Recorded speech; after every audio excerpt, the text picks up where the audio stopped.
In this episode, we will talk about the Lalit Kala Academy.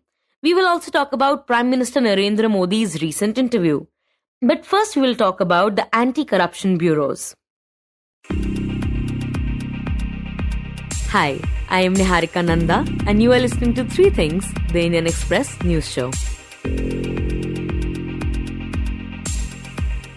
Back in 2018, the central government made an amendment to the Prevention of Corruption Act, which has significantly hampered the effectiveness of the anti-corruption bureaus, which are meant to investigate complaints of corruption against government employees. In fact, an investigation of the ACB records has revealed that the Maharashtra unit has been waiting since 2019 for the state government and state government departments to provide sanctions to 476 cases. To understand how the anti-corruption bureaus have been left toothless after the amendment, we have Indian Express's Mohamed Thaver, who investigated the records for the paper. Mohamed, before these changes were made in 2018, talk about how the corruption cases were dealt by the Anti-Corruption Bureau. Yeah. So see, to understand how the procedure works, usually in corruption cases, in any case, what happens is the law enforcement agency receives a complaint, an FIR is registered, and then after the FIR is registered, the police starts investigating. If they get evidence, they charge sheet a case, which means a case goes to court. If they don't find evidence, the case is closed. Okay, so this is the basic structure how it works. So what used to happen earlier is that a lot of government servants would complain to the government saying that there were a lot of frivolous complaints made against them, which was a legit allegation. They would say that if they did not, for example, provide license to a person, he would give an FIR saying that this person is compromised. So what the government did was they gave them a layer of protection under Section 19A of the Prevention of Corruption Act. And Mohammed, before you go ahead, can you give us an example of what would count as a frivolous case?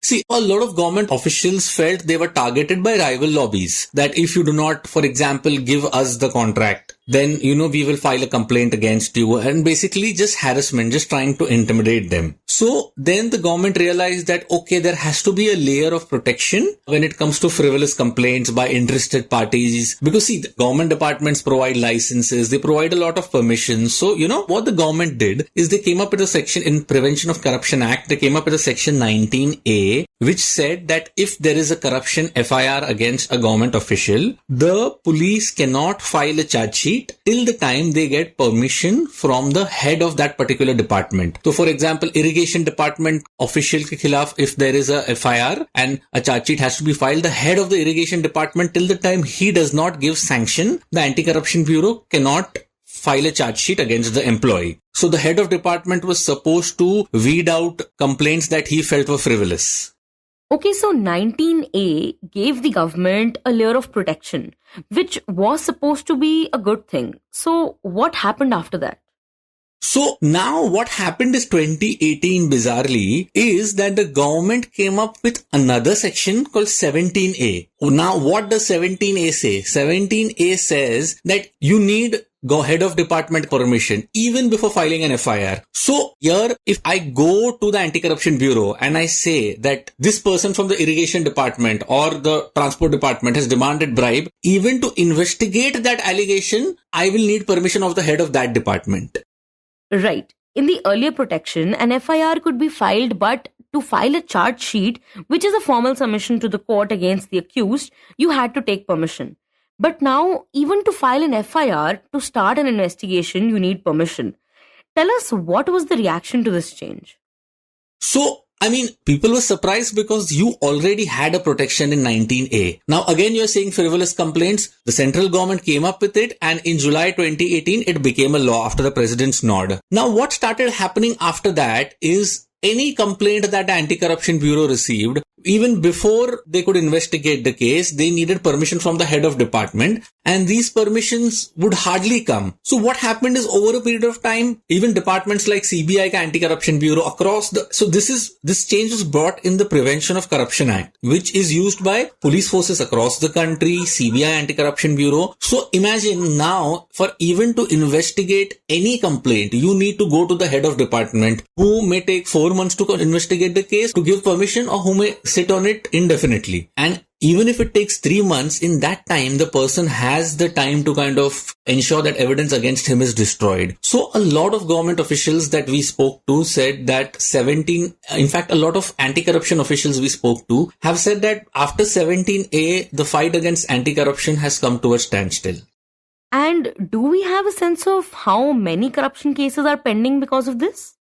Yeah. So see, after this came in July 2018, I sought information about in how many cases was permission even in preliminary inquiry cases not given. And as per the data that was provided for Maharashtra, it said that since 2018 July, 547 requests were sent to government departments saying that there is a complaint against your official and we need your approval to start the process. Of 547, they received approval in only 51 cases. So 547 cases of corruption may say the Anti-Corruption Bureau could investigate only 51 cases, which means that out of approximately every 10 cases that Anti-Corruption Bureau sent to government department saying yahan corruption ho raha hai, they could investigate only one case. Because 51 cases mein permission aaye, in 126 cases permission was rejected, whereas in 354 cases the approvals are still pending, in some of which the case approvals are pending since years. So now even if the government gives permission, like the complaint would have come in 2021 or 2020 and it's 2024 now. So by now, all evidence would be destroyed. So in that sense, the impact has been such that of every 10 complaint cases of corruption, the anti-corruption bodies across the country have only been able to investigate 1 cases, which means 9 cases of corruption that has taken place allegedly have not been investigated. The government officials involved in the alleged corruption have not faced the law. Right. And you mentioned how cases have been pending for years now. So how long can the government withhold the approval of cases?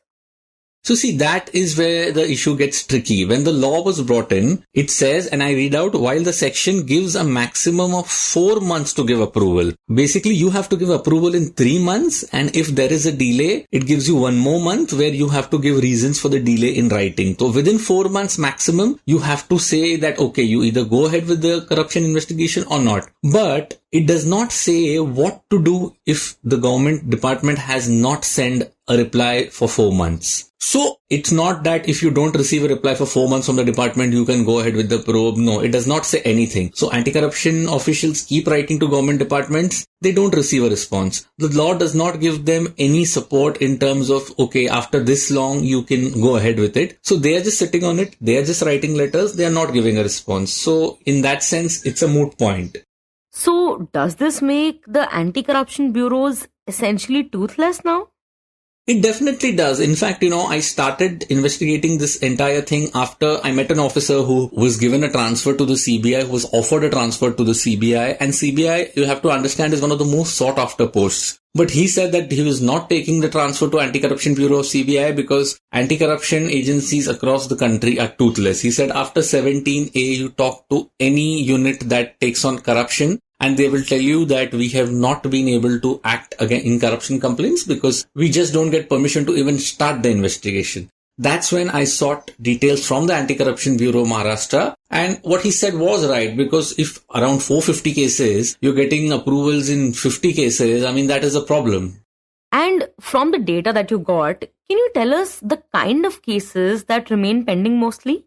So the reason that why this issue is a major issue, because you have to understand an anti-corruption bureau. Every state has an anti-corruption bureau. All right. Now, anti-corruption bureau has 3 types of cases. One in which they catch a government official red-handed accepting a bribe. In such cases, normally it is the small fry that are caught because a government official generally does not directly take a bribe. He will ask some juniors or some private person and the probe never reaches him. The main kind of corruption cases are large-scale corruption cases are those involved in tendering, where a government servant has, let's say, created a company in the name of a family member. When the tenders are out, that company also gives a tender and he awards them the contract, which indirectly he's awarding himself. So these are cases where crores are involved, and it is these cases that have been impacted the most by 17A, because these are cases that as per law now require government approval. And like I said, the most shocking thing is you already have a safeguard. You have 19A where the police as it is has to take the approval of the government department. So here, even stalling the investigation at the complaint level itself has been a major blow to anti-corruption bodies across the country. And Mohammed, do we see any other pattern in this data? Like any signs of political influence? See, generally it has been also used politically. So, for example, in the recent case where the former Andhra Pradesh Chief Minister Chandrababu Naidu was arrested, and so his lawyers made an argument before the court that even he's a government servant. So, as per 17A, they should have taken permission from the governor, which was not taken. So, so these are also 17A and in fact even 19A. If the government wants to shield a particular government servant, all they need to do is just refuse sanction. So 19A, there were allegations that even in that, it was being used for political purposes. With 17A, it just gives further ammunition to the government where it wants to shield a government servant. The government can just not give sanction and nothing will happen. So there has been allegations of political usage of granting sanctions at both levels. And Mohammed, have the courts said anything about this? Like, have they taken up this matter in the past? Yeah, the courts have. In fact, the lawyer Prashant Bhushan has also approached the Supreme Court against 17A, and the matter is still pending before the Supreme Court. But even apart from that, like in October 23, the Supreme Court, while hearing the same Chandrababu Naidu's case, had said, and I quote, while interpreting section 17A, we have to see that the very object of the act to counter corruption does not get defeated. We cannot adopt an interpretation which will frustrate the objective of the act. So even the court realizes that, the 17A section has been interpreted in a way where the person against whom allegations are made is being protected. So the courts have every now and then come down on agencies saying you cannot, or government departments saying that you cannot be using 17A to stall investigations without any valid reason.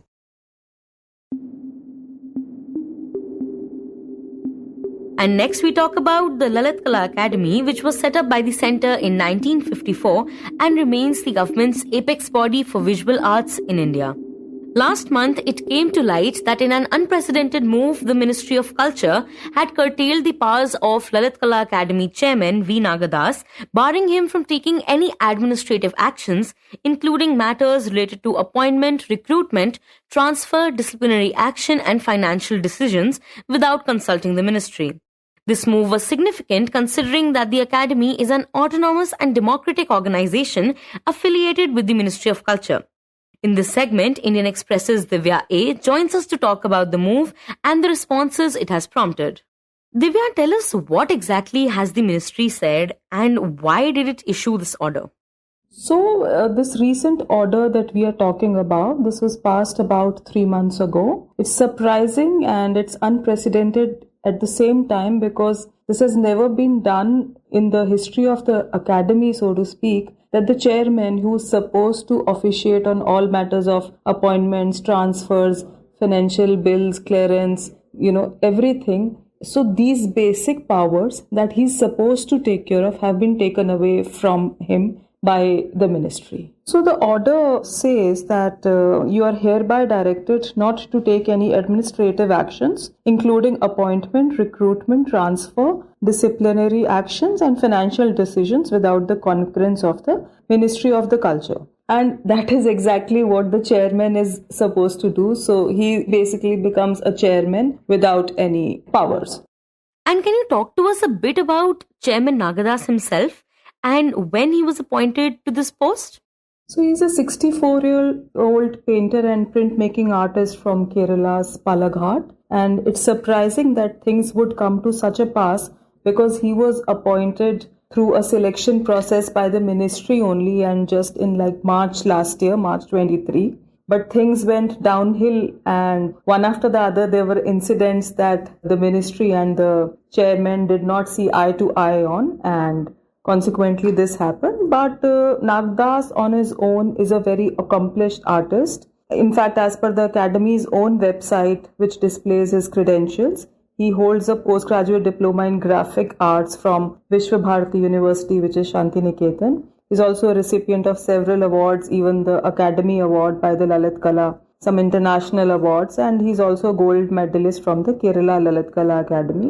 Before he was appointed, he was serving as the Dean and Head of Department of Graphics in the Indira Kala Sangeet University in Chhattisgarh.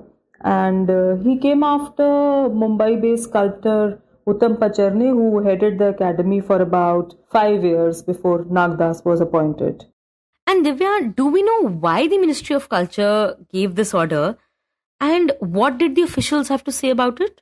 See, officially speaking, when we reached out to the ministry for their formal response to why such an action has been taken, because it's really massive and unprecedented and quite shocking, so to speak, for the fraternity. So they said that the order has been sent in view of certain rash decisions by the chairman. But when we tried to access reasons behind this and what kind of rash decisions is the ministry talking about, we learned that it was more of a turf war.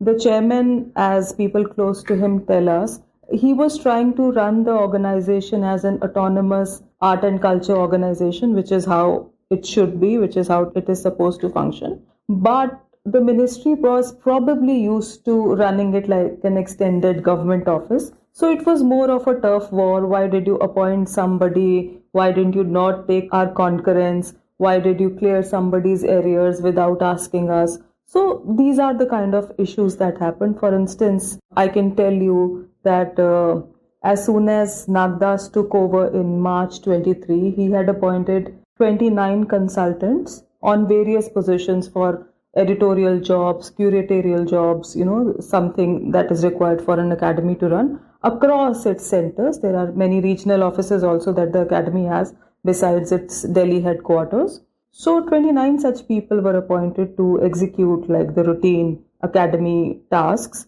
But the ministry we learned that had raised objection to it, saying that this would be a financial burden on us and you should have taken, our consent or concurrence before doing this.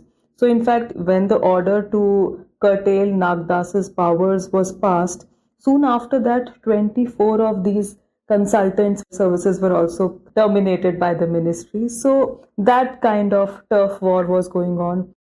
Right. So talk a bit about the events that led up to this.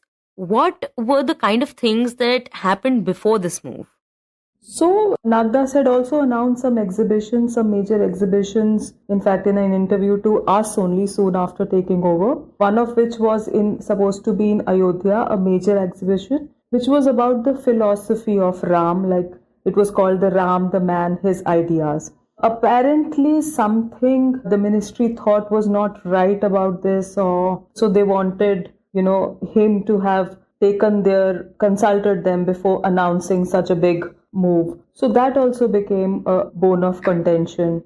Then the academy has its usual national level awards every year, which normally the president of India is presenting. He or she will preside over the ceremony. Apparently Nagdas's office, as we learn, had sent some invitations to the formal invites to the president's office regarding the same, but maybe there was some communication gap, which they say. So this time the award ceremony was conducted, or awards were presented at the hands of Nagdas himself. So the minister or the president were not there.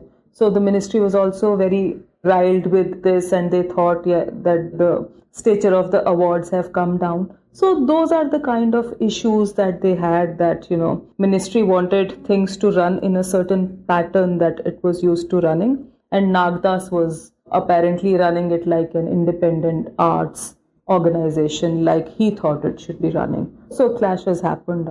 And is this the first time that the Lalit Kala Academy is witnessing a controversy like this?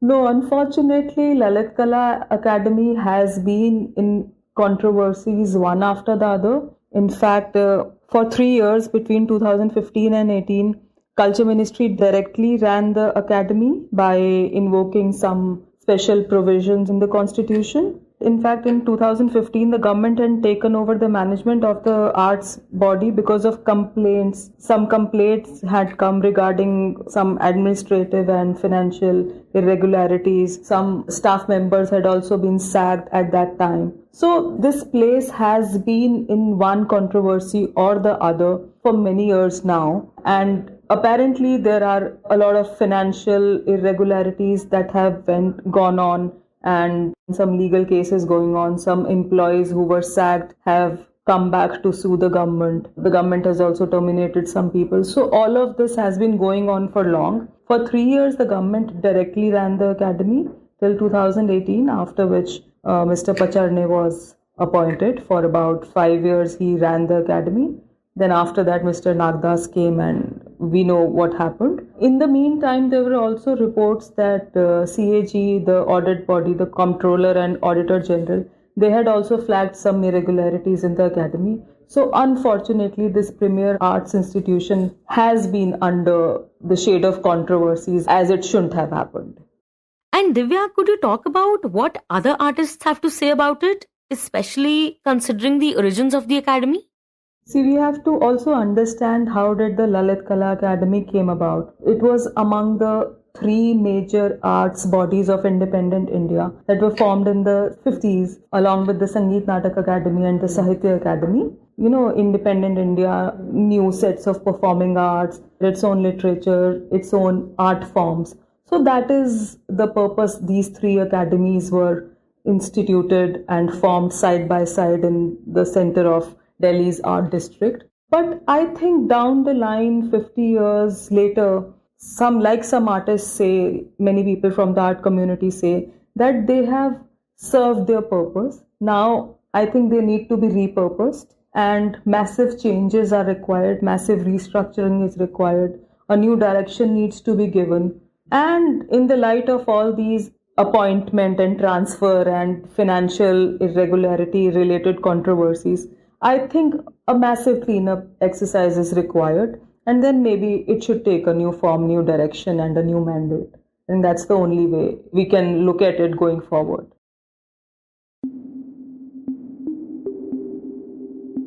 And in the end, we talk about Prime Minister Narendra Modi.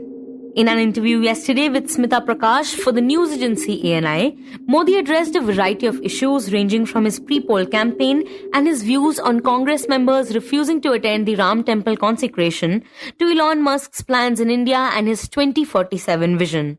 Answering a question about his pre-poll campaigns and how it translates his vision for 2047, he said, quote, "I have big plans. There is no need for anybody to be scared. My decisions are not made to scare or diminish anyone. They are made for the overall development of the country." Unquote. जब मैं कहता हूं कि मेरे मन में बहुत बड़े बड़े प्लान है और उसके लिए बहुत बड़े बड़े फैसले हैं, किसी को डरने की जरूरत नहीं है।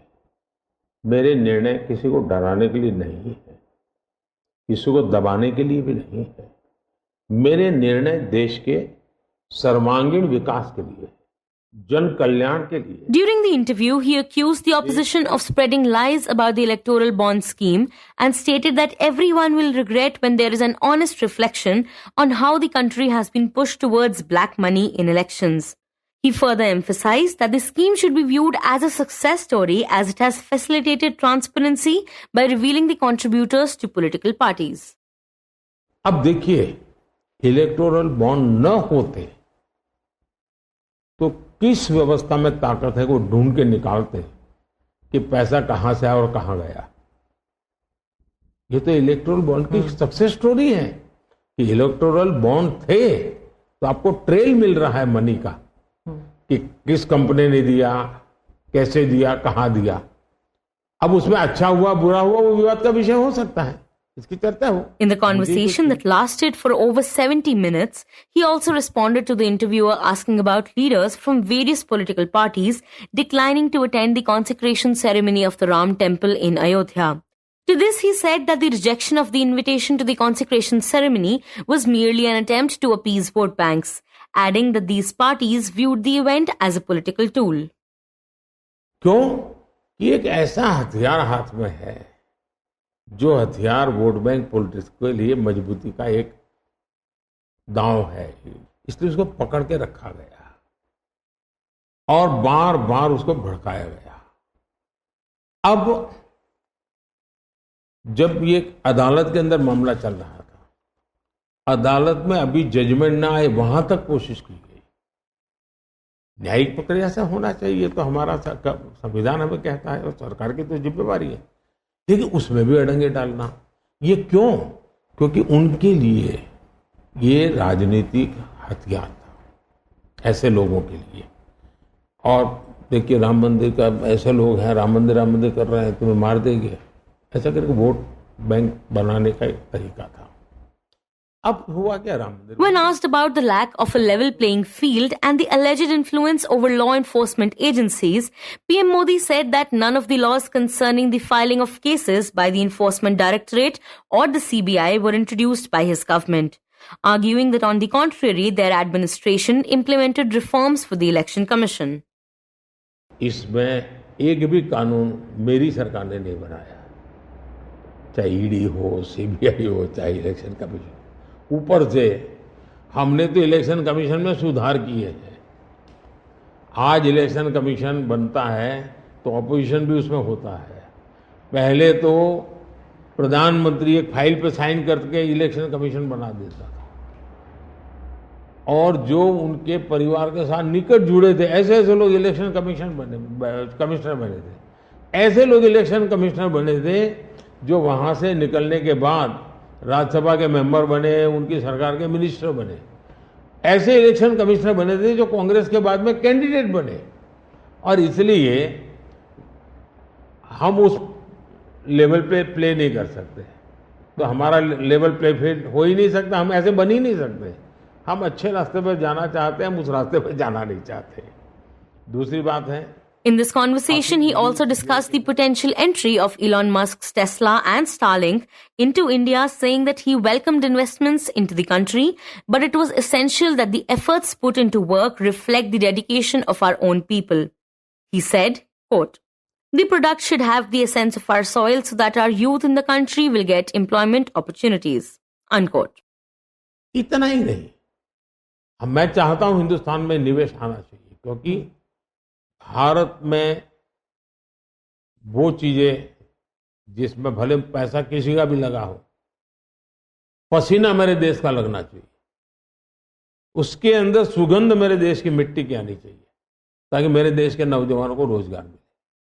और मैं उसके लिए, अब देखिए गूगल उसका बड़ा काम यहाँ कर रहा है, सैमसंग यहाँ पर आया, एप्पल बहुत बड़ी मात्रा में यहाँ पर आया। हमारे यहाँ बड़ोदरा के अंदर एयरक्राफ्ट मैन्युफैक्चरिंग के लिए काम शुरू हुआ। सेमीकंडक्टर के लिए अभी तो ताइवान के एक लीडर का बड़ा अच्छा बयान भी आया। यानी हम हर क्षेत्र में चाहते हैं लोग टेक्नोलॉजी ट्रांसफर करें, हम चाहते हैं लोग पूंजी निवेश करें, हम चाहते हैं हमारे देश के नौजवानों को रोजगार मिले। Ending with a message ahead of the 2024 Lok Sabha polls starting on 19th of April, the PM urged people to go out and cast their votes for the country and to think about the future for the next 25 years. मेरे देशवासियों से ये first time voters को मेरी appeal है कि देश के नाम वोट कीजिए। मैं उनको कोई राजनीतिक वोट के लिए नहीं कह रहा, देश के नाम वोट कीजिए। खुद का आने वाला 25 साल के भविष्य के लिए वोट करें, ये मैं उनसे आग्रह करूंगा। You were listening to Three Things by the Indian Express. Today's show was edited and mixed by Suresh Pawar and produced by Shashank, Bhargava and me, Niharika, Nanda. If you like the show, then do subscribe to us wherever you get your podcasts. You can also recommend the show to someone you think will like it. Share it with a friend or someone in your family. It's the best way for people to get to know about us. You can also tweet us at Express Audio and write to us at podcasts@indianexpress.com.